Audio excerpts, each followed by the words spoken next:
Saya Enggak, nggak ngerti contoh ketika begini. teman-teman Nah, itu enggak, mengatakan dengerin. bahwa ya Saya kasih mengatakan contoh. bahwa terjemahan sebagai sesuatu yang kayaknya nggak boleh dipakai, atau kemudian terjemahan Loh, sesuatu yang kayaknya aduh lemah atau gimana gitu. terjemahan menggambarkan itu bukan terjemahan barometernya, bro, dari originalnya. Iya, makanya saya bilang ini orang yang di Kemenak itu pada belajar nggak semuanya menerjemahkan Quran itu? Belajar. Nah, belajar bisa dipercaya nggak terjemahannya? Bisa. Bisa kan? Mm-mm. Nah, jadi kalau orang belajar Al-Quran dan dia mengerti dari terjemahan, salah nggak? Gini aja ya, kita langsung ke kasus ya, langsung ke kasus ya. Gini, ini saya kasih contoh, kan? ini saya kasih contoh. Saya kasih contoh pelajarannya begini ya. Contoh ini masih kisah Nabi Isa juga ya. Saya kasih contoh begini. Kenapa konsep di Islam itu ada satu terjemahan, ada originalnya tidak dihilangkan. Karena kalau dia berpatokan pada terjemahan, dia akan salah paham. Bahkan termasuk dari kawan-kawan Kristen, mohon maaf, dia pakai ayat ini lagi. Ini salah satu contoh aja. Nah, contoh begini. Saya kutip, boleh Bang Bro Zeki dibuka ya, surah Maryam ayat 33. Wassalamun alayya yauma wulidtu wa yauma amutu wa yauma ub'atsu hayya. Dan kesejahteraan semoga dilimpahkan kepadaku pada hari aku dilahirkan, pada hari aku wafat, dan pada hari aku dibangkitkan hidup kembali. Nah, ini terjemah bener nggak dari originalnya? Benar. Nah, cuman terjemah ini tidak mewakili kaidah bahasa makna yang terkandung di dalam originalnya. Loh, kenapa? Oke, karena begini. Nah, kata amutu, nah saya bilang contoh, oh kita gini aja ya, saya klik ya biar ketahuan ya. Ini nggak apa-apa lah, kita sambil belajar. Nah, contoh gini. Nah, di sini kan pada hari aku wafat, oke? Pada hari aku wafat. Nah, di sini kata amutu di sini aku wafat juga terjemah. Tetapi kalau orang tahu dari segi kaidah bahasa, kata ini mengandung peristiwa yang akan datang. Pada hari aku akan wafat gitu, mengandung. Kalau terjemah benar aku wafat amutu, tapi kalau patokannya diterjemah, oh berarti dia mati. Nah, tetapi kalau merujuk kepada originalnya, ini namanya fi'il mudhari gitu kan, domirnya ana gitu, dan mudhari itu adalah peristiwa yang akan datang, makanya dia akan wafat. Nah, inilah kenapa saya bilang di Islam itu ketika dia membaca terjemah, patokan menjelaskan, memaparkan makna terkandung itu harus kembali kepada original. Karena patokannya nanti kalau diterjemah orang banyak salah paham. Nah, itu yang saya sampaikan tadi, saya bilang kenapa original itu perlu.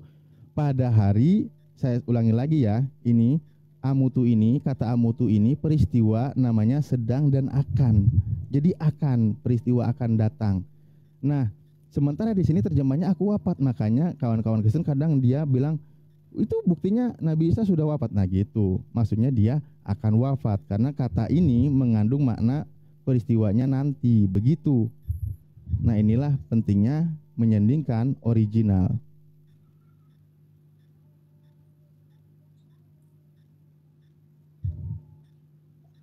Nah, ya.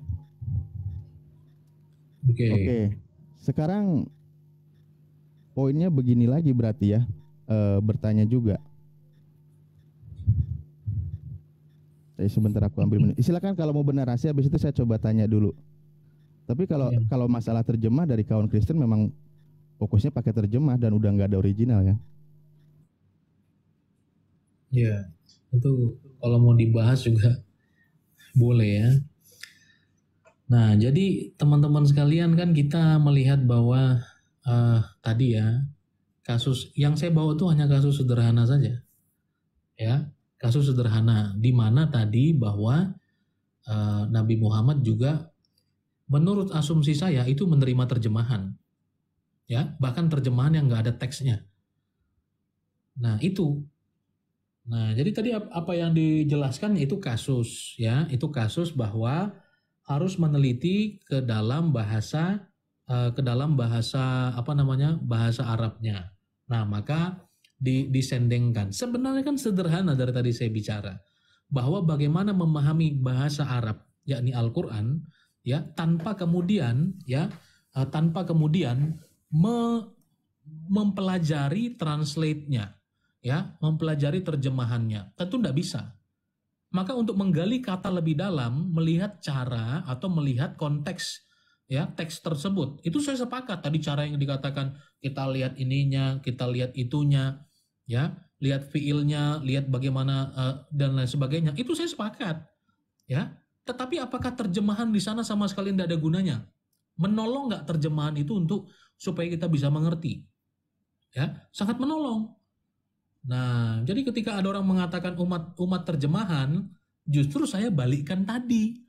Ya, saya balikkan bahwa bagaimana ketika ya Al-Qur'an mengutip sesuatu yang tidak ada teksnya dimanapun, tidak ada, mau dicek di mana tidak ada, gitu loh.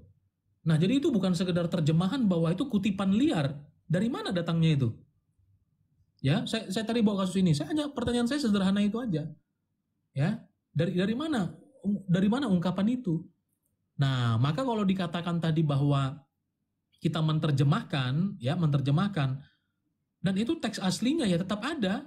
Hanya saja memang bagi orang di pedalaman sana, apa fungsinya dia belajar itu kalau dia tidak mengerti? Ya, apa fungsinya? Tidak ada fungsinya. Ya, tidak ada manfaatnya.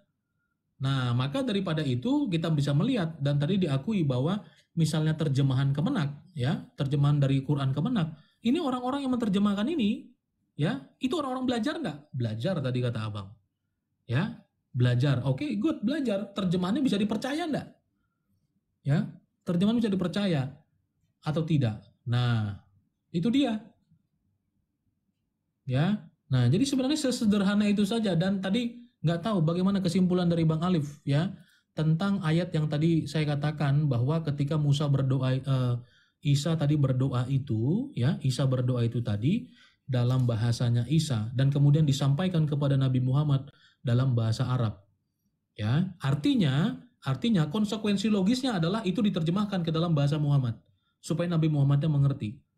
Nah, tapi kalau itu tidak diterima, saya tidak tahu bagaimana cara membahasakannya lagi. Ya, kira-kira sepakat nggak itu Bang Alif bahwa itu memang diterjemahkan atau tidak? Ya, makanya kalau konsep kawan Kristen menggunakan diksi terjemah, tadi saya ikuti, tapi saya jelaskan dulu, bukan begitu. Kalau nggak sepakat dengan terjemahan apa namanya? Nah, begini ya,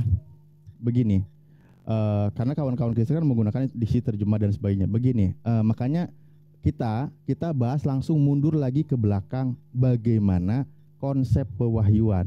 Maka saya sudah di situ pembahasannya. Karena begini Bang, ya saya jelaskan dulu begini. Pertama, para nabi itu apalagi berdoa tentu dibimbing cara kalimat doanya itu seperti apa, kan gitu ya. Nah itu dipahami dulu. Nah sekarang otomatis itu ada konsep pewahyuan gimana tuh maksudnya? Iya saya jelaskan. Saya runtun dulu. Yang ini memang kan kalau di kawan-kawan Kristen tidak ada konsep begini. Nah contoh bagaimana yang namanya firman Allah itu ini kembali karena tentang firman pewahyuan kan gitu ya, tentang pewahyuan. Nah bagaimana firman Allah ini pada prinsipnya dipahami bahwa bukan tentang huruf, bukan tentang suara, bukan tentang bahasa. Ini konsep dasarnya dulu. Maksudnya gimana? Saya mencatat. Jadi wahyu itu maksudnya gimana? Bukan tentang kalam apa? Allah, bukan firman Allah. Kalam Allah itu pada prinsipnya itu laisa harfin wala sautin. Yang bahasa kita itu bukan huruf, bukan suara. Jadi? Ya itulah firman Tuhan. Makanya ketika di dalam Al-Quran menamakan. Ya pelan-pelan dulu supaya saya ngerti gitu loh. Maksudnya bukan huruf, bukan angka, jadi apa? Iya, bukan huruf, bukan suara. Itulah firman Tuhan, bahasa Tuhan. Nah, bagaimana manusia bisa memahami apa yang difirmankan oleh Tuhan? Manusia itu yang dipilih bagaimana memahami apa yang difirmankan oleh Tuhan. Aduh, saya makin bingung ini. Jadi ya, makanya suara, saya bilang tadi, bukan kata-kata, ini konsepnya. Ini konsepnya. Tuhan memilih manusia. Iya, contoh dia dibuka pemahamannya bahwa Tuhan itu berfirman bahwa bahwa dia itu dipahami dengan bahasanya. oh maksudnya Tuhan itu berfirman tuh begini bahasanya gitu loh. Dipahami nggak? Kan sebentar, tadi bukan bahasa, bukan kata. Gimana Bang? Saya ulang lagi ya. Kalamullah. Nah ini kalau nggak percaya saya pakai dalilnya. Cuman kalau ini pakai bahasa Arab sih. Ini saya harus buka datanya dulu. Atau saya pakai bahasa Indonesia deh, tak siapin dulu ya. Nah seperti itu. Makanya jadi manusia yang diberi paham bahwa Tuhan itu berkata itu seperti ini dari bahasanya. Gitu nggak? Dipahami nggak? Saya berusaha mencatat ya tadi Bang ya. Tadi kan kalam Allah itu bukan suara, bukan huruf. Ini pelajaran, ini pelajaran, nggak apa-apa ya buat Bro Zeki. Iya, silakan. Konsep dasar ya. Saya kasih yang versi bahasa Indonesia aja kitabnya. Sebentar ya, tapi saya harus siapin dulu nih. Harus siapin dulu sebentar. Nah ini yang tidak dipahami oleh kawan-kawan. Makanya saya sambil nyari data gini. Makanya Al-Quran itu dikatakan bahwa di surah 42 ayat 52 bunyinya wakadalika auhayna ilaika ruhan. Nah nama lain dari Al-Quran itu adalah ar-ruh gitu. Sebentar sambil saya cari. Ini aja. Ya, sambil menunggu ya. Ya. Jadi saya berusaha untuk mencatat. Jadi apa yang kami tidak pahami dengan konteks pewahyuan tadi, misalnya kalam Allah itu bukan suara, bukan huruf, tetapi tadi kepada orang dipilih oleh Allah. Katakan Muhammad. Muhammad bahasa apa? Bahasa Arab. Apakah orang waktu itu tidak mengerti bahasa Arab? Apa orang waktu itu tidak ada yang berbahasa Arab? Kalau toh ternyata pewahyuan itu dalam bahasa Arab juga. Tapi kalau masih mau disiapkan nggak apa-apa. Itu kira-kira pertanyaannya ya. Ini konsep dari pewahyuan tentang kalam Allah. Makanya saya bilang tadi ketika menggunakan itu ditranslate saya bilang ya karena dari kawan-kawan Kristen tidak dipahami konsep dasarnya seperti apa. Ya udah saya hargai dulu tuh paham seperti itu karena nggak dipahami. Nah sekarang begini ya tentang kalam Allah. Makanya ketika Allah berfirman kepada Nabi Muhammad, aduh panjang sih bahasannya ya. Saya bisa lama berjam-jam ini. Nah, ini kan tentang sifat kalam Allah. Sederhana aja Bang. Ketika Allah berfirman itu kepada Muhammad, itu bentuknya apa? Kan itu yang mau dijelaskan tadi. Oke, jadi gini. Allah itu ya Allah kalam nafsinya itu tentang bagaimana Allah berkata itu tentu berbeda dengan makhluk. Ya, Allah itu berbeda dengan makhluk. Fiddati wasifati wal af'ali namanya. Tentang esensinya, tentang sifatnya dan tentang pekerjaannya. Itu tidak ada yang sama dengan makhluk. Makanya ketika ini kan akhirnya menggunakan bahasa yang dipahami oleh manusia. Nah, ketika masalah tentang Allah itu mutakaliman, Allah itu yang berkomunikasi atau berbicara. Nah, maka bicaranya Allah itu berbeda dengan makhluk. Nah, ini dari tahap awal semoga saya pelan-pelan dipahami ya. Berbicaranya Allah berbeda dengan makhluk.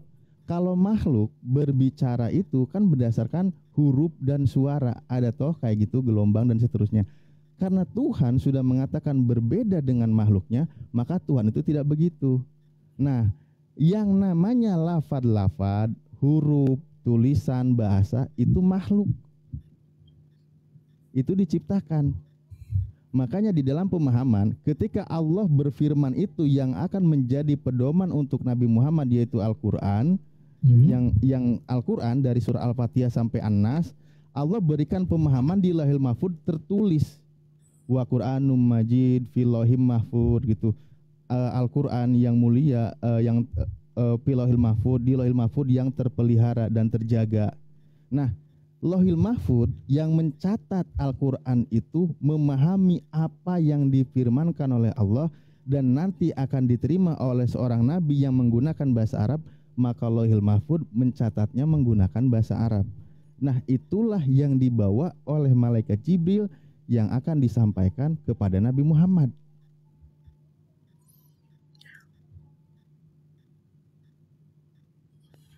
Sudah dipahami di sini?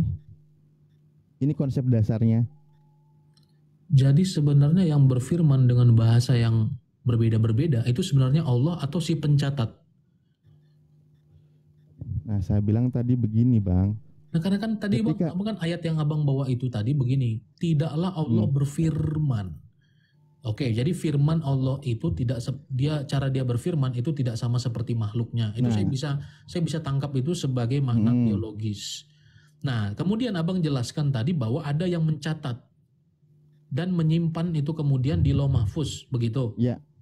Nah, jadi si pencatat inilah yang kemudian teknisnya gimana tuh dari Allah kepada Jibril, Nah, kemudian Jibril Lauhil kepada si Mahfud pencatat ini, atau Lauhil Mahfud ini kan makhluk ciptaan Tuhan. Di situ kan istilahnya pena, nanti ada kolam yang mencatat.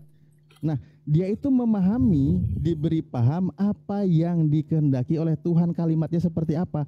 Ditulislah sesuai dengan bahasa yang akan diterima si oleh pena nanti ini siapa? nabinya. Hah? Pena ini makhluk. Makhluk.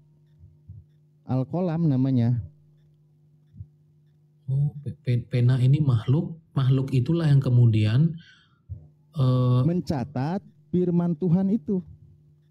mencatat.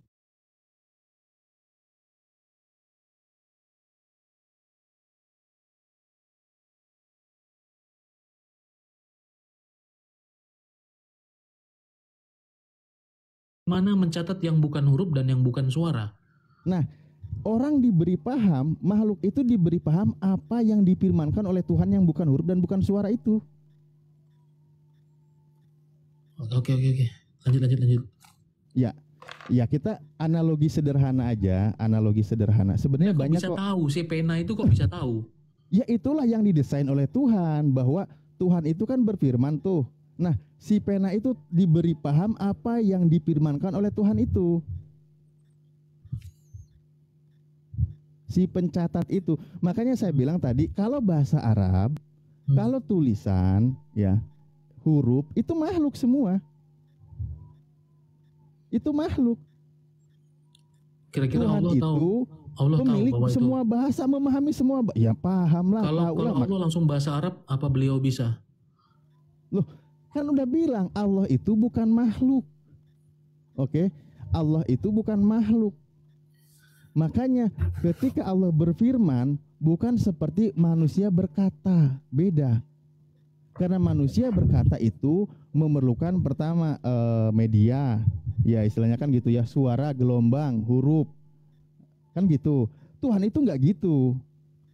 Makanya di Al-Quran di situ wakadalika auhayna ilaika ruhan. Ketika Al-Quran juga dinamain lain itu adalah ar-ruh, gitu. Ruh itu kan bukan tentang huruf lagi nanti. Nah, begitu. Saya kembali lagi ya. Ketika masalah Tuhan, ya sekarang gini loh. Sekarang begini ya. Ketika hatimu berbicara, Bro Ceki, itu enggak bicara hati itu enggak pakai mulut, enggak memerlukan suara. Ini baru manusia loh, bukan menyamakan ya. Saya bukan menyamakan, ini sebuah ilustrasi dan analogi, bukan menyamakan dengan Tuhan karena tidak akan sempurna. Oke, dipahaminya di situ. Ketika hatimu berbicara tanpa mengeluarkan suatu huruf, suatu aksara, itu nanti mulutmu berbicara menggunakan huruf dan suara. Bahasa apa? Ya hatimu berbicara itu kan nggak pakai bahasa, bro. Duh. Terus gimana saya tahu hati saya berbicara kalau pikiran saya nggak tahu hati saya bicara bahasa apa gitu loh bang? Masa saya dalam pikiran saya bahasa Indonesia, yang keluar dari kata-kata saya bahasa Cina? Nggak gini. Lo ini gimana sih? Saya bilang pertama tadi analogi sederhana analogi sederhana ini tidak bisa 100% langsung diterapkan kepada Tuhan. Saya bilang tadi, ketika hatimu berbicara, ya, yang tidak mengeluarkan huruf dan suara, tetapi mulutmu bisa mengelafalkan apa yang dibicarakan oleh hati. Bener nggak? Betul. Waktu keluar bahasa apa yang keluar? Ya bahasamu lah. Lah kalau Allah tadi gimana tuh? Lah Allah itu kan bukan makhluk, saya bilang tadi. Iya, tapi kok bisa apa-apa, tahu saya dia? tidak akan bertanya, terus bertanya. Saya insya Allah sebisa saya akan terus jawab. Nah, contoh begini ya, bahasa aja di dunia ini untuk manusia bukan hanya tentang huruf dan suara.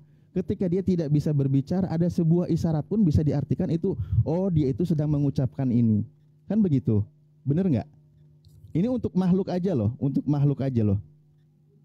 Bener nggak? Ada nggak bahasa isyarat sekarang? Dia itu nggak pakai huruf, nggak pakai suara, dia menggerakkan tangan begini-begini, sehingga orang itu mengatakan, oh dia itu sedang berkata begini. Ini salah satu analogi. Bener nggak? Nah, untuk makhluk aja bisa kayak gitu, apalagi Tuhan. Makanya Tuhan itu berbeda dengan ciptaannya. Apa bedanya? Fiddati, di dalam esensinya, di dalam dirinya, tidak sama dengan makhluk. Wasifati, dan sifat-sifatnya. Sifat-sifatnya itu apa? Di antaranya adalah al-kalim atau al-kalam atau mutakaliman. Tuhan itu maha berbicara.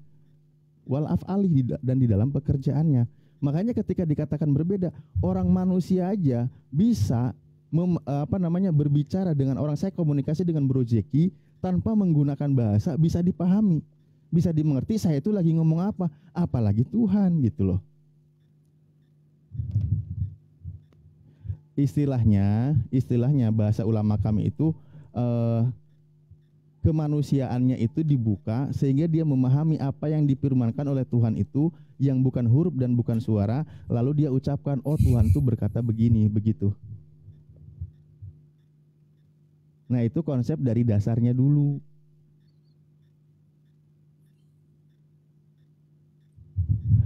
Bang Bro Jeki, kalau mau paham tentang konsep ilmu sifat kalam Allah, itu ada di kitabnya Aqidatul Awam. Bisa dicarilah, itu bahasa Indonesia kok, bisa dipahami. Cari aja itu, mungkin PDF juga ada kayaknya. Ada PDF, ada. Memang ini ada PDF-nya juga. Itu yang bahasa Indonesia. Ketika Allah misalnya berfirman yang dalam bahasa Arab itu artinya bukan sungguh-sungguh Allah dalam bahasa sungguh-sungguh Allah dalam bahasa sungguh-sungguh Allah dalam bahasa sungguh-sungguh Allah dalam bahasa Allah. Kan tadi udah saya jawab gini Bang, ketika Allah yang akan menurunkan Al-Quranul Karim, ya dengerin dulu ya. Pena itu kan bahasa, maksudnya dia yang menulis ya. Jadi gini, oke, kayaknya pakai kertas juga ya biar enak pakai kertas ya. Bang, coba Bang pakai kertas. Jadi dari Allah mekanismenya, teknisnya itu bagaimana? Bentar, aku tak cari dulu ntar ya, sebentar. Ya silakan. Sebentar. Ini konsep yang kami pelajari di dalam ilmu tauhid sifat kalam Allah itu dulu ya. Saya bukan asumsi. Yang referensinya adalah Imam Asy'ari yang disebut kalangan Asy'ariyah. Seperti itu. Dan ini referensinya semua para ulama, tentu berdasarkan juga penjelasan-penjelasan dan galian-galian ilmu. Sebentar, saya sambil ambil buku biar enak. Mana buku? Kan jadi jauh pelajarannya, tapi nggak apa-apa lah, kita tukar informasi ya. Ya nggak apa-apa, karena itu saya penasaran teknisnya bagaimana sih itu. Ntar saya sapa dulu ya. Teman-teman nanti yang Muslim yang mau bantu juga saya kasih naik sebentar ya. Selamat sore Joseph. Selamat sore Bang MD Nasution. Iya, shalom, selamat sore Pastor Jeki. Assalamualaikum Ustaz Ali. Waalaikumsalam semuanya. Ya Bang MD Nasution, selamat sore. Halo, shalom semuanya. Selamat sore Mas. Semangat. Ada suara Bang MD? Sore Bang Jeki. Teman-teman di bawah ya. Ada suara. Ini dengar nggak suara saya? Kedengaran Bro. Suara saya dengar nggak? Lanjut Jeki, saya dari tadi standby dengerin udah ada 1 jam dah. Oke, kita sambil nunggu Bang Alif ya. Mohon maaf, saya agak hujan di sini. Kalau agak berisik, sorry. Silakan, Bang Alif masih menyiapkan pensil. Bang MD Nasution, apa yang mau disampaikan? Silakan. Oh, sudah. Nah, silakan. Saya sedikit aja boleh, sebentar aja tentang kalam tadi. Oh ya. Sebentar ya Bang Alif. Nah, silakan Bang MD. Ya, jadi kalam kita ini juga sesungguhnya tidak berhuruf, tidak bersuara.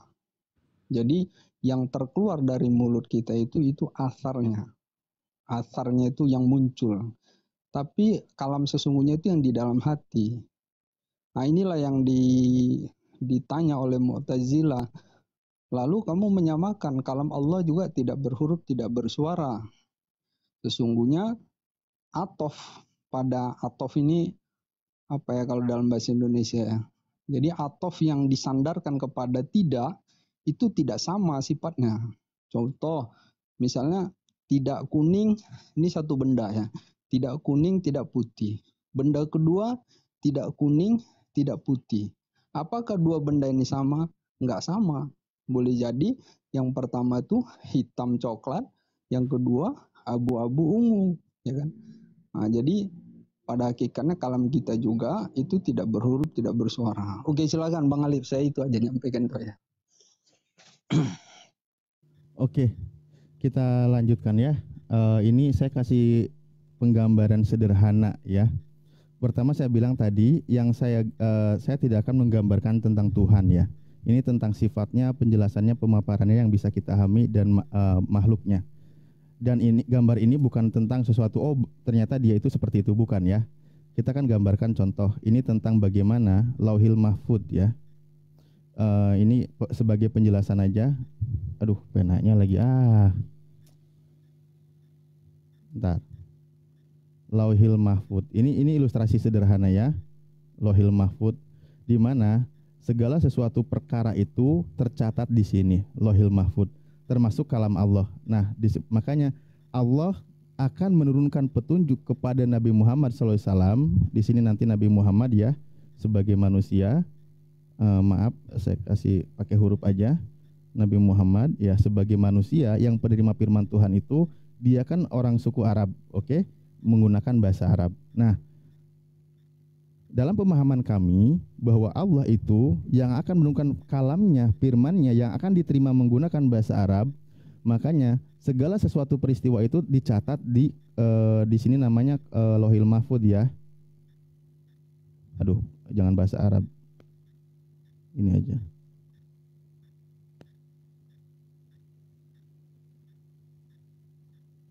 Kalau terjemah sederhananya, Lauhil Mahfud itu, lauh itu lembaran, mahfud itu yang terpelihara atau terjaga.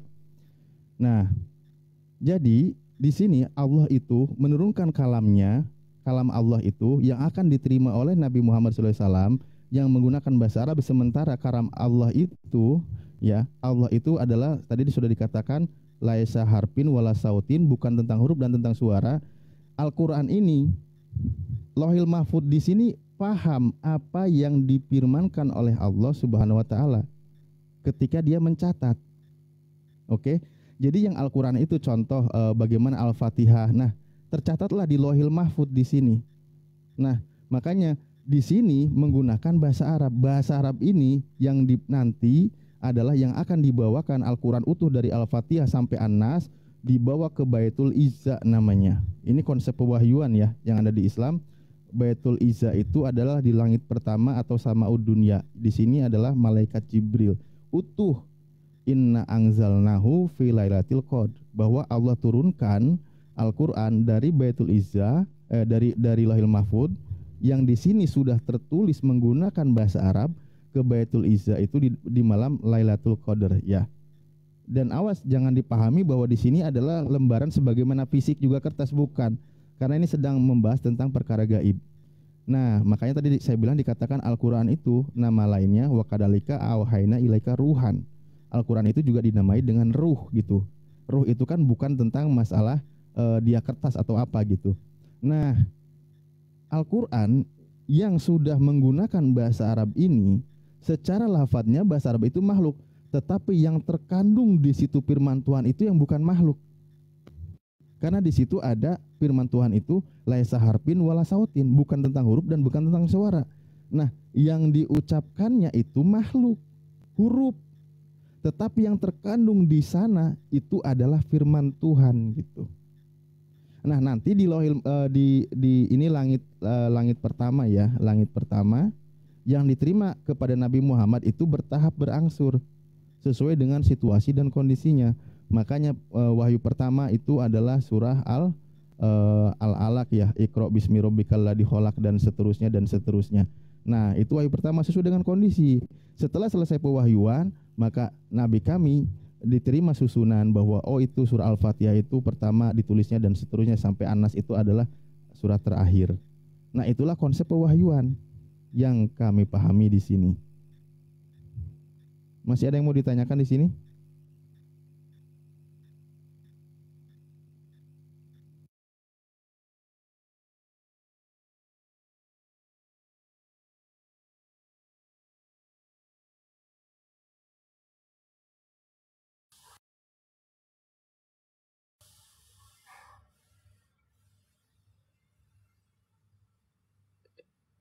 Ya Ustadz, mungkin saya mau bertanya dulu.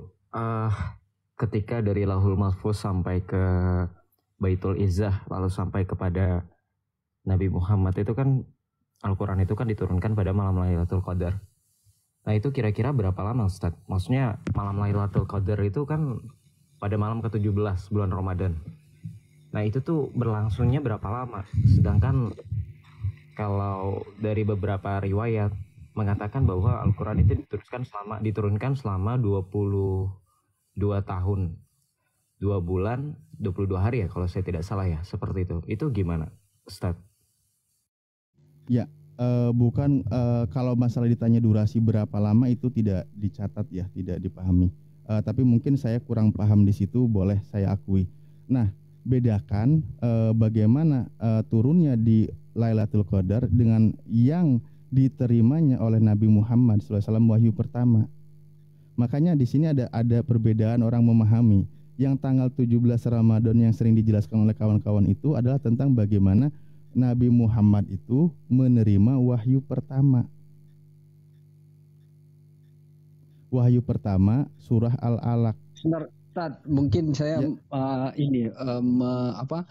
menjelaskan maksud dari Albert ini ya. Jadi gini, kenapa kok 22 tahun? Jadi gini ya, dari Lauh Mahfuz ke Baitul Izzah itu satu waktu. Dari Baitul Izzah ke bumi diterima Rasulullah itu 22 tahun yang tadi itu. Jadi sesuai kejadian dia. Makanya dia turunnya itu bertahap gitu. Kalau dia dari Lauh Mahfuz ke Baitul Izzah itu sekaligus. Jadi dari makanya itu dimulai di malam Lailatul di 17 Ramadan. Makanya kok heran kita, kenapa kok ada wahyu juga yang turun di luar bulan Ramadan, ya kan? Itu dia dari yang Baitul Izzah ke bumi. Oke, silakan Ustaz. Ya, makanya tadi saya sampaikan kalau dari Lauhil Mahfuz ke Baitul Izzah itu sekaligus. Dia kan ditanya berapa lama, nah itu berapa lamanya itu yang saya bilang itu kan sekali waktu, bukan tentang berapa lama nanti dibilang berapa hari atau ke apa. Nah, saya tidak mau tergiring ke sana, itu sekali turun langsung. Nah, baru nanti yang dari Baitul Izzah itu malaikat Jibril menurunkan wahyu itu sesuai dengan kondisi keadaan Rasulullah SAW. Nah, itu konsep pewahyuan yang dipahami di kami.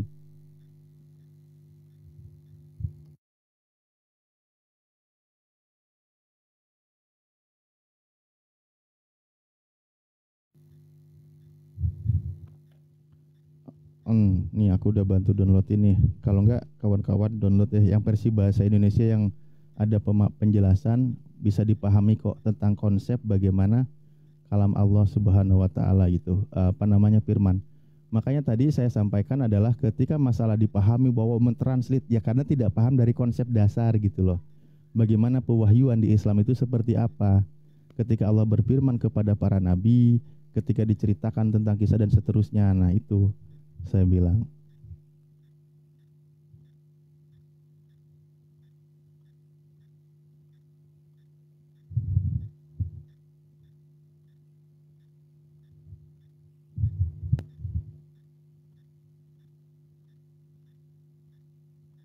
Cek lanjut monitor mana nih? Atau saya bertanya?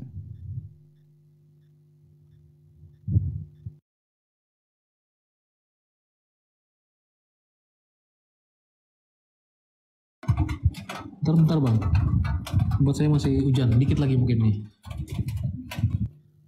Oh iya, Bang, kalau enggak saya sama Bang Yosef dulu aja ngobrol. Bang Yosef, yang pasti dari Kristen ya? Iya, saya Katolik ya. Ya nggak apa-apa Bang Alif kalau mau tanya, coba aja. Nah, Kok tempat saya ini susah-susah juga sinyalnya, tiba-tiba turun naik, turun naik. Dicoba aja Bang Alif, kita coba dengar coba. ini kita pembahasan sudah arah kemana ya? Apakah konsep tentang firman? Oh ya, mungkin saya gini dulu dari dasarnya dulu buat kawan-kawan yang di atas ini, bahwa apakah kawan-kawan di sini ya yang dari Kristen ini meyakini bahwa yang namanya Bible itu firman Tuhan seutuhnya gitu. Saya minta disclaimer dulu di awal karena kadang kita juga beda pemahaman ya dengan kawan-kawan yang lain.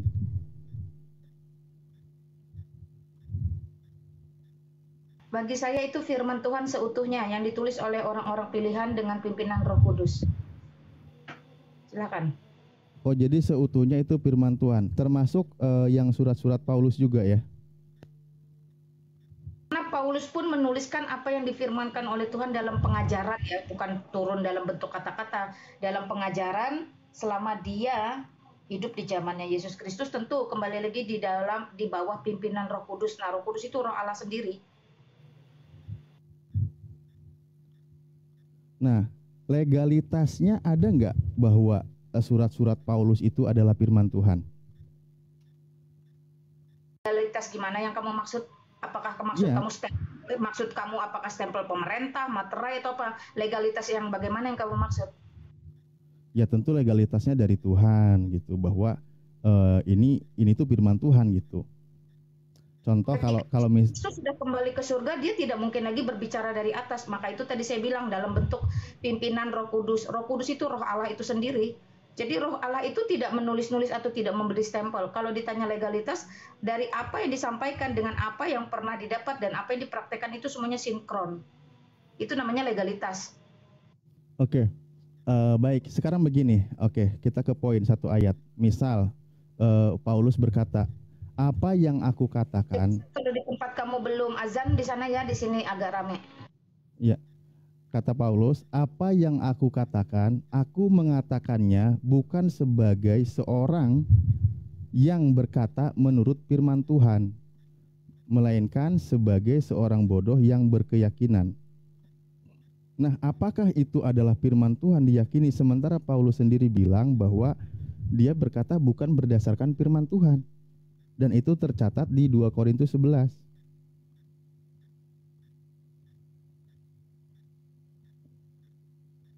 Saya lewatkan azan dulu, ribut soalnya. Silakan Joseph kalau kamu pantau. Ya, 2 Korintus 11 ya. Ketika Rasul Paulus berkata demikian bukan berarti dia benar-benar bodoh, itu hanya perumpamaan. Ya. Saya bacakan 2 Korintus 11 dari secara keseluruhan ya. Biar kita tidak Iya, bukan saya tidak akan mengatakan dari mempermasalahkan tentang bodohnya ya, bukannya. Yang dipermasalahkan adalah maksudnya Paulus sendiri berkata bahwa yang dikatakannya itu bukan berdasarkan firman Tuhan gitu.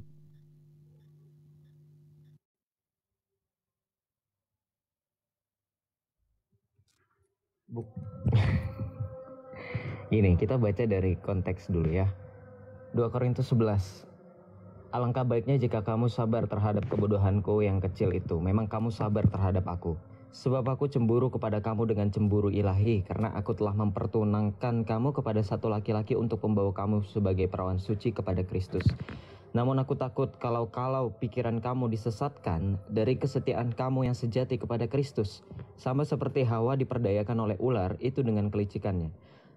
Lalu ayat keempat, sebab kamu sabar saja jika ada seorang datang memberitakan Yesus yang lain daripada yang telah kami beritakan, atau memberitakan kepada kamu roh yang lain daripada yang telah kamu terima, atau Injil yang lain daripada yang telah kamu terima. Yang ayat kelimanya, namun menurut pendapatku sedikit pun aku tidak kurang daripada rasul-rasul yang tak ada taranya itu. 6. Ya, ayat ke-6, jikalau aku kurang pandai dalam hal berbicara, tidaklah demikian dalam hal pengetahuan, sebab kami telah menyatakannya kepada kamu pada segala waktu dan di dalam segala hal. Di sini konteksnya, Paulus itu tidak mementingkan dirinya. Itu. Dan ini merupakan konteks di mana pada saat itu Paulus berkata bahwa kalau misalkan aku bodoh, gitu, maka aku tidak tersesat oleh karena kebodohanku gitu. Dan lagi pula, surat Paulus ya, tadi saya sedikit untuk menjelaskan, menambahkan ya, kenapa surat Rasul Paulus itu masuk kepada Alkitab. Pada saat Yesus ya memberikan kuasa kepada para rasul di Matius 28 ayat 19. Baptislah mereka dalam nama Bapa, Putra dan Roh Kudus, dan ajarlah mereka segala sesuatu yang telah kuajarkan kepada kamu. Maka ini menjadi ibaratnya otoritas yang diberikan Yesus kepada para rasul. Lalu kemudian ada pertanyaan munculan, apakah Paulus bertemu dengan muka dengan Tuhan Yesus? Apakah dia menyaksikan Yesus disalib? Pertanyaannya, ketika para rasul yang diberikan kuasa pada saat itu, katakan saja misalkan di situ ada Rasul Petrus. Rasul Petrus di situ memvalidasi loh. Rasul Petrus memvalidasi ajaran dari Rasul Paulus. Karena apa? Kalau di Islam dikenal dengan adanya sanad, di kami juga ada sanad. Karena apa? Para rasul juga mempunyai murid. Karena sesuai dengan konteks 2 Tesalonika 2 ayat 15, di situ dikatakan, sebab itu berpeganglah teguh pada ajaran yang kamu terima dari kami, ya, secara lisan maupun tulisan. Kata ajaran di situ menggunakan bahasa Yunaninya itu paradosis. Paradosis itu artinya tradisi lisan maupun tulisan. Maka surat Rasul Paulus ini merupakan konteks kepada surat pastoral. Kenapa surat pastoral? Karena surat Rasul Paulus itu ditujukan kepada jemaat-jemaat. Contoh, surat Rasul Paulus kepada jemaat atau gereja di Tesalonika, surat Rasul Paulus kepada gereja di Galatia, dan segala macamnya. Nah, kalau saya sertakan ya, di dalam buku Montague, karyanya George, ya, The Living Thought of Saint Paul. Bang, maaf, bukan maksud mau motong bang, sorry bang. Iya. Sorry, bukan maksud mau motong. Yang saya tangkap di sini adalah, saya coba kita ke poin yang tadi ya.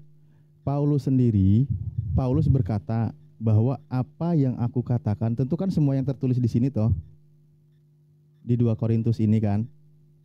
Nah, dia berkata, apa yang aku katakan, aku mengatakannya bukan sebagai seorang yang berkata menurut firman Tuhan. Baca 2 Korintus 11 ayat 16, Bang Alif. Tadi kan saya sudah bilang, 2 Korintus 11 ayat 16, saya bacakan. Kuulangi lagi, janganlah hendaknya ada orang yang menganggap aku bodoh. Jika kamu juga menganggap demikian, terimalah aku sebagai orang bodoh supaya aku pun boleh bermegah sedikit. Dengan memegahkan diri penuh keyakinan seperti itu, apa yang aku katakan bukanlah menurut firman Tuhan, melainkan sebagai seorang bodoh. Sebab banyak orang yang bermegah secara duniawi, aku mau bermegah juga. Ayat ke-19-nya. Sebab betul. Kamu suka sabar terhadap orang bodoh karena kamu begitu arif. Poinnya di situ adalah firman Tuhan atau bukan, Bang? Apanya? Ya ini 2 Korintus 11 ini firman Tuhan atau bukan? Ini surat Rasul Paulus kepada jemaat di Korintus, surat pastoral. Iya, berarti bukan firman Tuhan ya? Ya, kalau misalkan dilihat dari konteksnya bukan sepenuhnya firman Tuhan. Gini, konteksnya gini, Ustadz Alif. Kalau di dalam konsep pemikiran Ustadz Alif, akidahnya adalah seluruh yang diperkatakan oleh Al-Quran itu adalah firman Allah, betul nggak? Yang diwahyukan kepada Nabi Muhammad melalui penyampaian dari utusannya yaitu malaikat Jibril, betul? Betul. Nah, di kami meskipun dikatakan firman Tuhan seutuhnya, bukan berarti Yesus itu berkata, "Hei, Paulus, kamu tulis ini ya." Nanti misalkan seperti halnya pada saat penulisan wahyu, Nabi Muhammad itu dibantu oleh Abdullah bin Abu Sarah, misalkan seperti itu. Lalu misalkan Yesus menyampaikan, Paulus tulisin dong buat gua nih, gua nulis, gua nyampein firman Tuhan begini-begini. Tidak seperti itu konteksnya. Makanya saya katakan bahwa konteks firman Tuhan antara Alkitab dan Al-Quran itu berbeda. Ya, saya terima saja apa yang dikatakan bahwa teman-teman muslim mempercayai Al-Quran itu seutuhnya firman Tuhan. Nggak apa-apa. Walaupun konteksnya di dalam surah Al-Mu'minun ayat 42, di situ dikatakan ada perkataannya Abdullah bin Abu Sarah, sehingga ada kisah di mana Abdullah bin Abu Sarah itu sempat murtad. Karena apa? Yang dikatakan oleh Abdullah Abu Sarah itu dimasukkan ke dalam ayat Al-Quran. Dan baginda pada saat itu mengatakan, itulah yang diwahyukan kepadaku. Saya ada kisahnya. Makanya saya katakan, kalau misalkan teman-teman non-Kristen berharap bahwa kami akan menjawab, semua Alkitab keseluruhan firman Tuhan. Ya memang. Tapi konteksnya tidak dipahami oleh teman-teman muslim yang menganggap bahwa firman Tuhan itu ada di Lauhul Mahfuz, lalu kemudian sampai kepada Baitul Izzah, lalu kemudian disampaikan lagi oleh malaikat Jibril kepada baginda. Bukan seperti itu konteksnya, tetapi apa? Keseluruhan firman Tuhan itu ditegaskan. Contohnya Rasul Paulus itu menegaskan, ya. bahwa tidak ada kata haram. Kerajaan sorga itu bukan tentang makanan dan minuman, itu menegaskan apa yang dikatakan oleh Yesus, bukan yang masuk ke dalam mulut yang menajiskan orang. Gitu. Itu contohnya. Lalu yang kedua, Bang, semisal maaf ya Bang ya, saya tadi berusaha menjawab itu, saya tidak berusaha menyinggung ke kitabnya Abang atau Bro Zeki ya, Bang Zeki, biar tetap fokus. Makanya saya harap barusan itu nggak usah menyinggung-nyinggung dari menjelaskan tentang di Islam gitu, biar tetap fokus. Nanti saya paham sih maksudnya itu gimana kan, biar kita juga bisa pecah fokus atau gimana gitu. Nah, iya sedikit dulu bentar Bu ya. Ya sebentar teman-teman, tempat saya udah teduh. Saya sapa dulu ya sebentar. Selamat sore Pastor Cipto. Tapi sore Zeki, senang ya. Kalina, shalom, Kalina, Joseph luar biasa Joseph. Bisa online full saya. Saya sapa semua yang dalam ruangan, semua shalom, semua diberi kasih karunia, kegembiraan, jangan lupa tersenyum lebar, semua diberi sungai sukacita, diberi berkat rohani, berkat jasmani, diberi umur panjang tanpa terkecuali oleh Tuhan Yesus senantiasa. Amin. Amin. Ya. Silakan. Saya izin mungkin paling lama sampai jam 4 atau mungkin 20 menitan lagi ya, karena sudah masuk. Saya tajamkan aja apa yang Yosef sampaikan ya. Yang Yosef sampaikan itu jelas. Jadi cara baca kebenaran firman Alkitab dengan Al-Quran itu jauh berbeda. Namun setiap apa yang dituliskan oleh Rasul Paulus sekalipun itu jelas di bawah pimpinan Roh Kudus. Dalam konteks yang kamu pertanyakan ini adalah kita belajar dan melihat bagaimana kerendahan hati seorang Rasul Paulus, di mana dia tidak menonjolkan diri dan dia jelas berkata, jikalau memang kata-kata itu bersumber dari dirinya, keegoisannya bisa jadi, kemanusiaannya, maka itu memang bukan firman Tuhan. Tetapi ketika dia menyampaikan apa yang dilakukan Yesus Kristus, pengajaran, pemahaman, dan pengalamannya, tentu itu di bawah pimpinan Roh Kudus yang makanya disebut firman Tuhan, kebenaran firman Tuhan. Jadi yang dimaksud Yosef tadi bukan menyinggung, bukan menyangkut paut, tapi kamu harus belajar comparing. Ketika punya kalian itu diperkatakan totally firman Tuhan pun, faktanya not absolutely right, tidak sepenuhnya ya, benar. Kan, tetapi it's okay, maksudnya gini, jangan potong dulu. Tetapi it's okay. Makanya tadi Yosef kasih kamu gambaran, itu bukan tentang nyinggung. Yang namanya dialog memang harus ada comparing, toh. Kamu bertanya itu kan karena ada comparing dari dalam dirimu, toh. Aduh, nah, itu Ibu ini nggak paham tema dari awal sih. Makanya tadi saya bilang ketika Bro Zeki mempertanyakan tentang Al-Quran, saya tidak menyinggung ke keyakinannya, dituntaskan. Saya paham. Loh, kenapa tadi Bro Zeki menyinggung? Ya memang itu, agar saya juga terpecah fokus kan. Waduh, ini kenapa jadi kesini kan gitu ya. Menarasikan gitu. Zeki nggak kamu jawab tuntas kok. Pertanyaan Zeki nggak kamu jawab tuntas, kami menunggu dari tadi malah kemana-mana. Kan saya tadi nungguin, ada lagi yang mau ditanyakan? Kan gitu. It's okay, saya sih santai aja. Makanya saya bilang barusan, siap, salam kenal Pastor Cipto ya. Nah, tadi saya boleh saya tanggapi dulu Pastor, boleh sebentar? Silakan. Oke, baik. Ya, saya tadi ya dalam pembukaan di sini adalah pembukaan untuk bertanya ya. Saya bertanya dulu nih sama kawan-kawan. Apakah kawan-kawan Kristen di sini meyakini bahwa Bible itu semua seutuhnya adalah firman Tuhan? Itu tadi sepakat. Itu dulu, tadi sudah dijawab sepakat. Nah, kalau sudah sepakat, bagaimana ketika membaca ini? Paulus sendiri bilang bahwa apa yang aku katakan bukan berdasarkan firman Tuhan. Loh, kalau Paulus sendiri yang bilang bukan berdasarkan firman Tuhan, berarti itu bukan firman Tuhan, kan gitu? Nah, silakan. Makanya saya berangkat dari pertanyaan awal tadi. Betul, tadi sudah dijelaskan Joseph. Kamu juga nggak mau nangkap, nggak mau paham. Mungkin Pak Cipto bisa nangkap kali kamu cara dia menjelaskan. Silakan, Pastor. Kalau Bang Yosef saya tadi tangkap itu ada yang bukan firman Tuhan. Saya tadi tangkapnya begitu. Kenal ya, Kak Alif ya. Jadi demikian. Oke, tadi saya sempat mengikuti atau sekitar 1,5 jam lalu ya, tapi nggak penuh saya ikuti. Kak Alif, kami senang karena santun. Jadi tekan pertanyaan yang paling barusan ini kan adalah ada kata-katanya Paulus itu bahwa aku bukan berkata menurut firman Tuhan. Titik tekannya Kak Alif kan itu maksudnya itu bagaimana? Apakah berarti ada yang tidak firman Tuhan atau bagaimana? Itu nah tadi Kak Joseph sudah luar biasa juga menjelaskan, Kak Lina ya luar biasa bahwa itu berbicara tentang dirinya sendiri. Sekarang ini 2 Korintus 11 ayat 16 saya bacakan ya. kuulangi lagi, jangan hendaknya ada orang menganggap aku bodoh, kata Paulus gitu. Dan jika kamu juga menganggap demikian, terimalah juga aku sebagai orang bodoh, supaya aku pun boleh bermegah sedikit pun. Apa yang aku mengatakannya bukan sebagai seorang yang berkata menurut firman Tuhan, melainkan sebagai seorang bodoh yang berkeyakinan bahwa ia boleh bermegah. Nah, titik sampai situ. Nah, ini apa yang Paulus lakukan itu memenuhi perintah Tuhan Yesus, memenuhi perintah dari firman Tuhan. Perintah dari mana? Dari dalil Matius 12 ayat 36.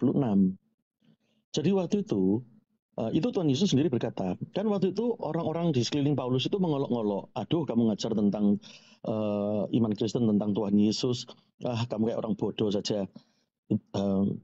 Karena itu dalam bahasa sehari-hari saat itu, Paulus mengatakan gini, lu enggak boleh kamu ngomong saya bodoh, itu tidak boleh. Demikian pula saya mengatakan saya bodoh itu tidak boleh. Karena kita dalam iman Kristen, perkataan itu harus dipertanggungjawabkan. Jadi enggak boleh kamu mengatakan aku bodoh. Kamu nanti akan mempertanggungjawabkan. Juga aku juga enggak boleh mengatakan aku bodoh. Nanti aku harus mempertanggungjawabkan. Karena itu memenuhi dari perkataan Tuhan Yesus, firman di Matius 12 ayat 36 sampai 37, dikatakan apa? Tiap kata sia-sia itu dipertanggungjawabkan. Menurut perkataannya, orang akan dihakimi. Jadi itu Paulus sedang mengacu ke Matius 12 ayat 36-37. Karena itu, pada saat orang-orang di sekeliling itu mencela Paulus, wah bodoh. Paulus menegur, jangan loh kamu ngomong saya bodoh, nanti kamu mempertanggungjawabkan, gampangnya begitu. Tetapi lalu Paulus mengatakan demikian, kalau kamu menganggap aku bodoh, ya sudahlah, anggap saja aku ini bodoh. Ibaratnya saya belok, kalau sekarang kita ada Profesor Nobel Stephen Hawking itu, kalau masih hidup terus kemudian mengajar fisika, lalu kita anggap nggak masuk akal, bodoh kamu. Dia mungkin tertawa, dia rendah hati, ya nggak apa-apalah kamu anggap aku bodoh, nggak apa-apa. Karena kadang orang bodoh masih boleh bermegah, masih dikasihani. Tapi dengarkan pengajaran fisikaku. Kata Stephen Hawking itu ibaratnya. Nah, begitu pula di ayat 17, waktu Paulus berkata, aku mengatakannya bukan sebagai seseorang yang berkata menurut firman Tuhan. Itu adalah tentang waktu dia mengatakan, ya sudahlah, anggap aku bodoh. Kata bodoh itu yang dia mengatakan, bagian ini aku tidak sesuai firman Tuhan. Karena itu secara keseluruhan, justru dia sedang menjalankan firman Tuhan. Di Matius 12 ayat 36 itu. Nah, bahwa tidak boleh aku ngomong aku bodoh itu tidak boleh. Kamu ngomong aku bodoh, kamu juga tidak boleh. Harus bertanggung jawab nanti.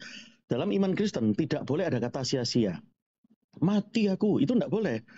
Ngomong kepada anak kita, kamu itu bodoh, itu tidak boleh. Ngomong kepada anak yang satunya, masa depanmu apa, itu tidak boleh. Begitu pula kami.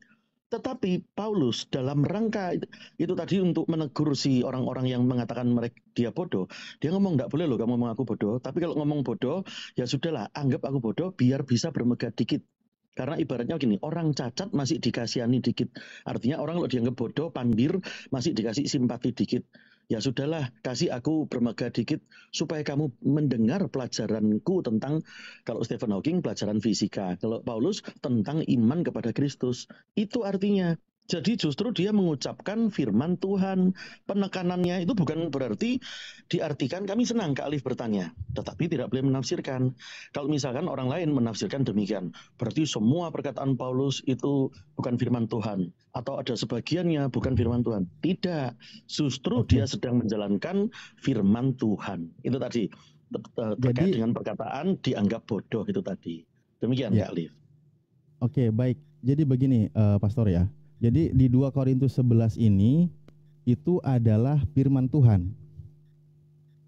Benar, 2 Korintus 11 ayat 16-17 itu justru firman Tuhan, benar. Oh, itu justru firman Tuhan.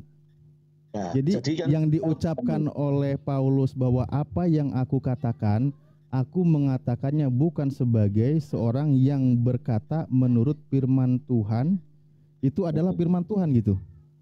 Ya, karena itu yang kami jelaskan tadi itu.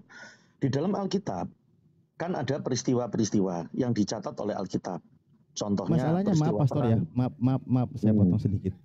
Kan bunyinya jelas, ini kan tidak perlu ditafsirkan lagi ya, dari segi bahasanya yang kita baca bahwa Paulus mengklaim, saya terfokus di 2 Korintus 11 dan nggak semua ke surat-surat kan, di 2 Korintus 11 ini.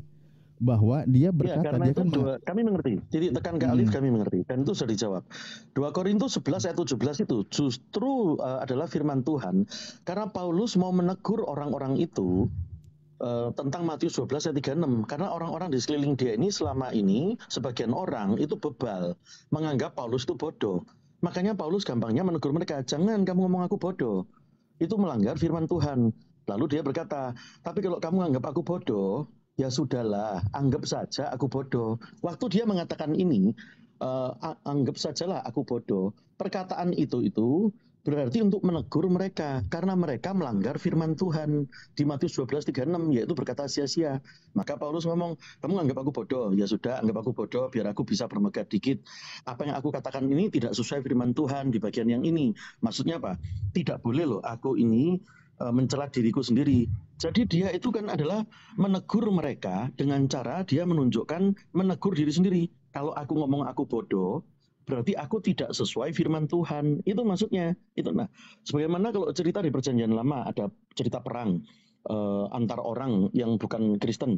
Itu nanti kalau orang yang mengolok-olok Alkitab kan gini, wah berarti Allahnya Kristen berfirman untuk ayo suruh perang. Tidak.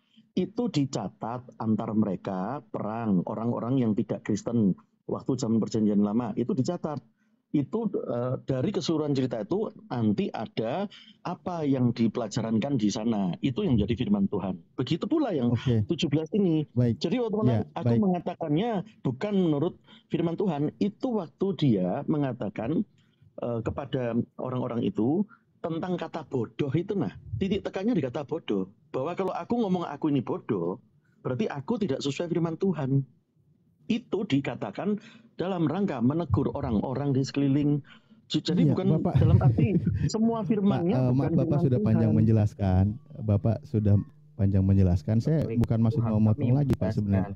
Panjang atau tidaknya sebenarnya hak kami. Dan Ustadz Alif harus tahu pada saat Rasul Paulus menuliskan 2 Korintus 11 ayat 7, itu dia menuliskan dengan gaya diatrib.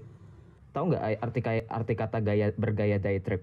Karena begini Ustadz Alif, Bang Yosep, maaf Bang Yosep, bukannya tadi Anda sepakat bahwa memang itu bukan firman Tuhan, memang ucapan Paulus? Saya bilang ini, dengarkan baik-baik, dengarkan. Saya bilang begini, konteks firman Tuhan yang kami jawantahkan dan yang Ustadz Alif dan teman-teman Islam pahami itu berbeda. Makanya kalau misalkan di Islam, tadi kan saya makanya comparing. Makanya tadi sempat Ustadz Alif agak tidak setuju, padahal itu kenyataannya. Makanya saya selalu bilang, kalau diskusi... Kalau mau nanya itu Bang, nanti aja Sisi mau nanyain tentang Al-Quran surah Al-Mu'minun, itu nggak apa-apa, nanti saya tanggapin gitu loh. Bisa Alifnya bertanya, tapi mau jawabannya dia yang nyetir. Mana bisa, orang punya cara jawab sendiri loh, karena Alkitab yang ditanya, bukan daftar harga pasar. Coba kamu belajar sabar. Bukan daftar harga pasar. Setiap orang itu punya cara jawab, karena yang ditanya ini adalah kitab sucinya. Saya sudah hargai. Saya sudah hargai. Joseph, biarkan aja Joseph lanjutin. Bukan, loh. Kok malah jadi nyetir saya jadinya? Belajar dong dari saya tadi. Saya menjelaskan Islam tidak nyinggung Bible sedikit pun. Kami menjelaskan Alkitab. Bukan belajar diskusinya yang enak. Ketika tadi pendeta Jeki nanya ke saya tentang Al-Quran, saya nggak nyinggung sedikit pun ke Bible, karena saya hargai dulu. Kita lagi diskusi enak nih, gitu. Biar kita pahamin itu berbeda. Gini loh, saya memberikan barrier. Ustadz Alif harus pahami dalam diskusi, kalau misalkan Ustadz Alif memiliki pemahaman, misal Ustadz saya Alif paham Bang, nggak usah ngajarin kamu tiba-tiba dikomparin ke Al-Quran ke sini. Karena konsepnya, ya enggak loh, pembelaan terus masalahnya. Kan dengerin dulu saya bilang tadi. Orang menjelaskan kitab suci, kamu mau anggap pembelaan mau bagaimana? Berarti kamu sudah punya jawaban sendiri, ngapain bertanya?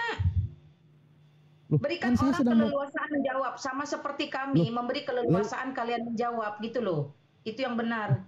Emang dari tadi nggak leluasa menjawab? Sudah begitu lamanya. Kenapa kamu potong terus? Udahlah, kamu diam. Ya terus kapan saya bisa menanggapi? Ya sabar. Loh, tunggu orang selesai dong. Etikanya kan begitu.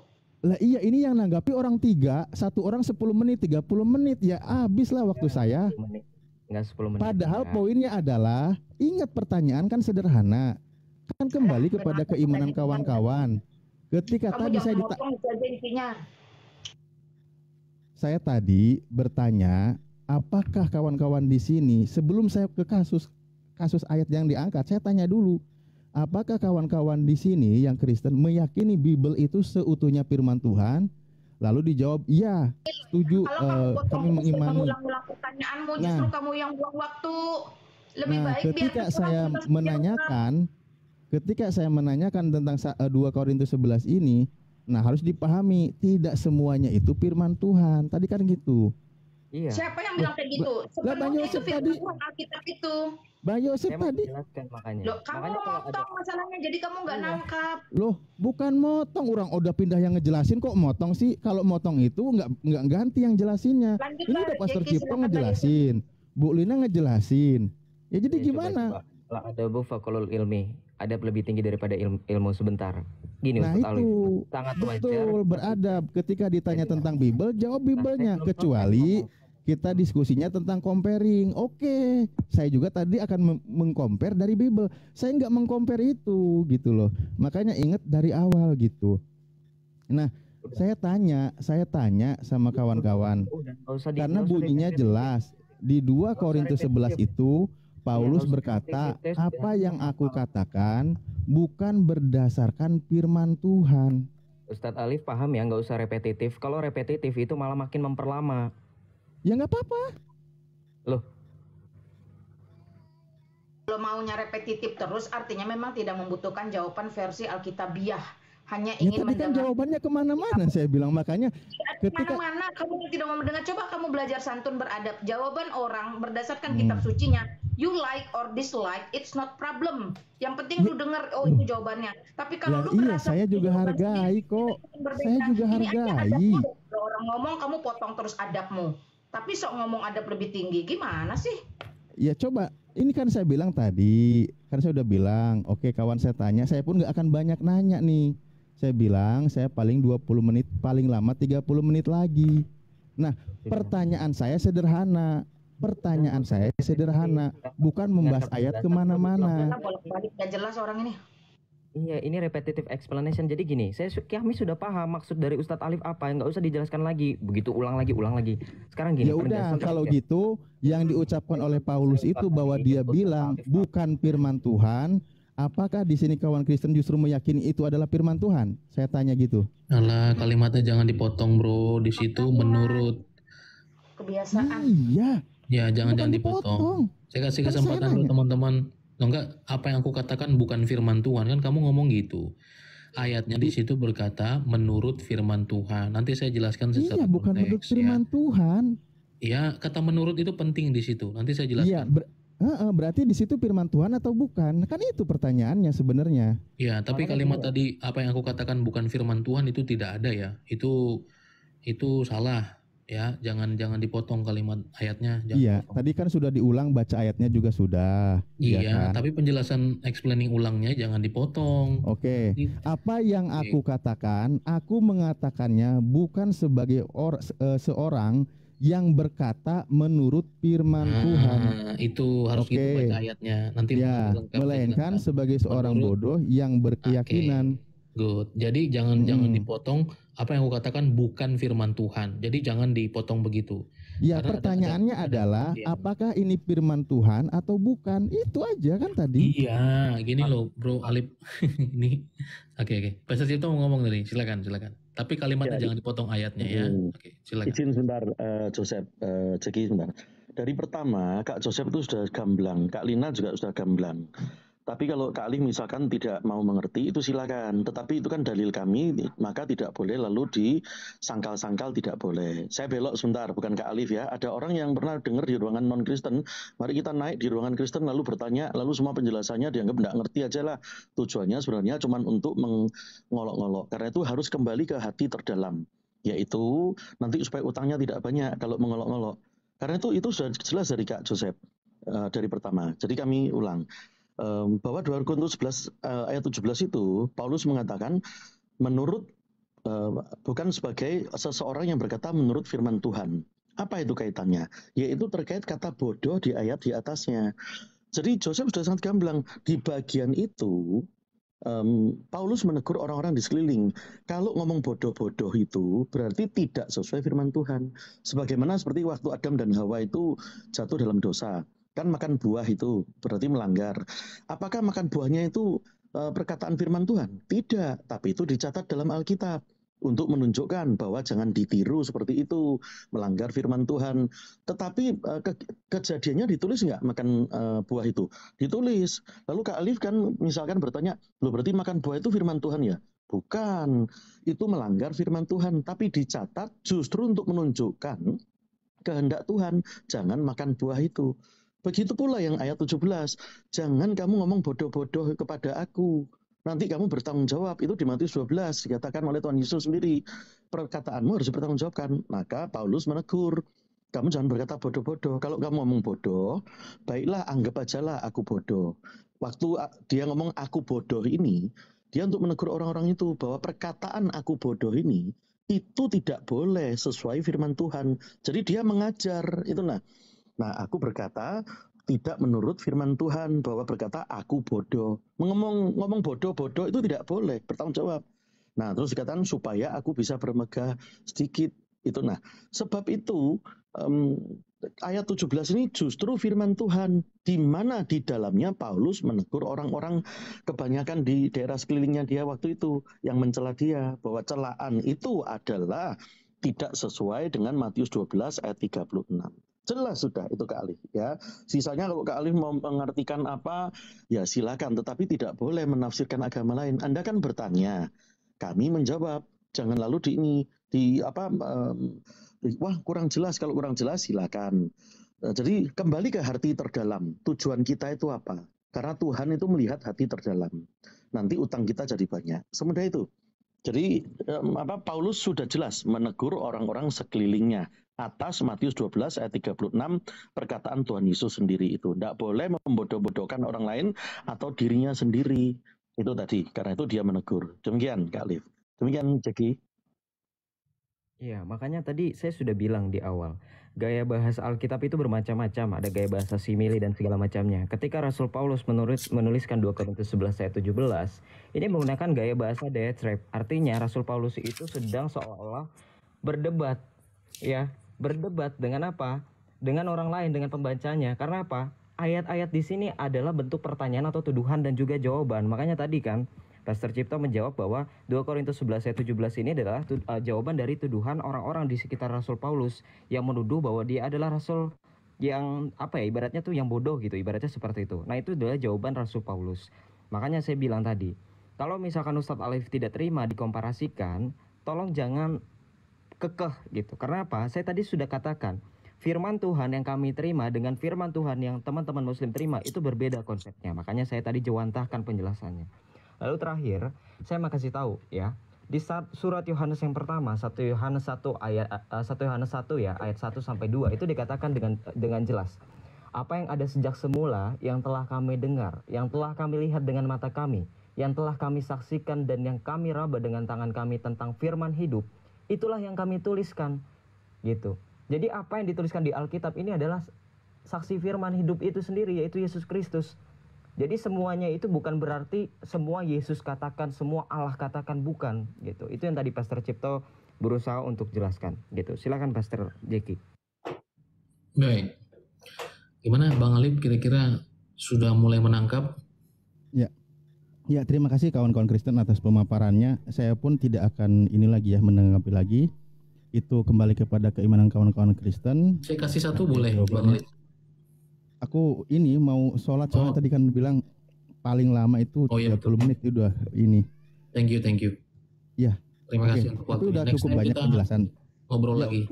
Untuk masuk diskusi saling mempertahankan dalil kan kita bisa sih sebenarnya untuk jam berapapun enak gitu. Kalau tadi kan memang konteksnya sedang Bro Jiki kan sedang mempertanyakan Al-Quran, makanya saya fokus menjawab. Nah, saya satu poin aja ini bertanya gitu. Nah, tapi saya izin turun dulu karena saya mau sholat juga ya.